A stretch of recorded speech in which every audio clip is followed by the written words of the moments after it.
मलिया करावेला सिंगार। मोरी मैया के सोना के मुकुटवा में जड़ल हीरा मोतिया, मलिया करावेला सिंगार। मोरी मैया के मोहनी सूरतिया मोहनी मूरतिया, देखी देवत कर जय जयकार। मोरी मैया के देखी देवत कर जय जयकार।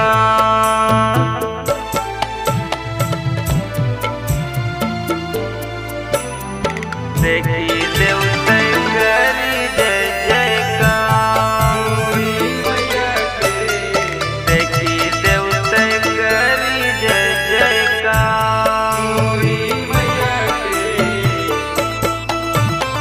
भक्ति में झूमत बड़े भक्ता समाज हो, लागल नवरता जब से टूटल सारो काज हो। भक्ता समाज हो, भक्ति में झूमत बड़े भक्ता समाज हो, लागल नवरता जब से सुटल सगरो काज हो। भक्ति में झूमत बड़े भक्ता समाज हो, लागल नवरता जब से छूटल सगरो काज हो। दिलवा में माई के सगरो जगहिया, यही से होवत सत्कार। मोहिनी सूरतिया मोहिनी मूरतिया, देखी देवत करी जय जयकार हो।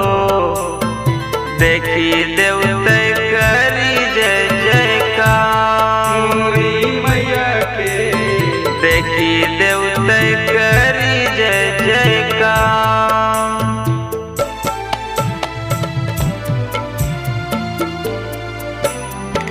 देखी देवत करी जय जयकार। मोरी मैया के देखी देवत करी जय जयकार। मोरी मैया के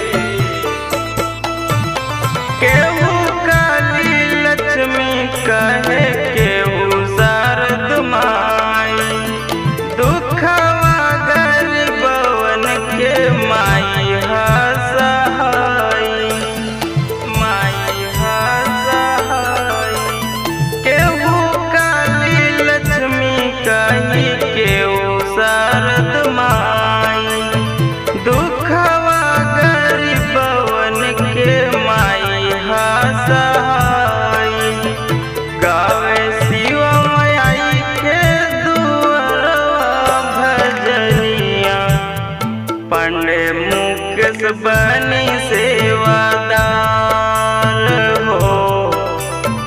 पंडे मुकेश बनी सेवादार। मोरी मैया के सोना के मुकुटवा में जड़ल हीरा मोतिया, मलिया करावेला सिंगार। मोरी मैया के मोहनी सूरतिया मोहनी मूरतिया, देखी देवत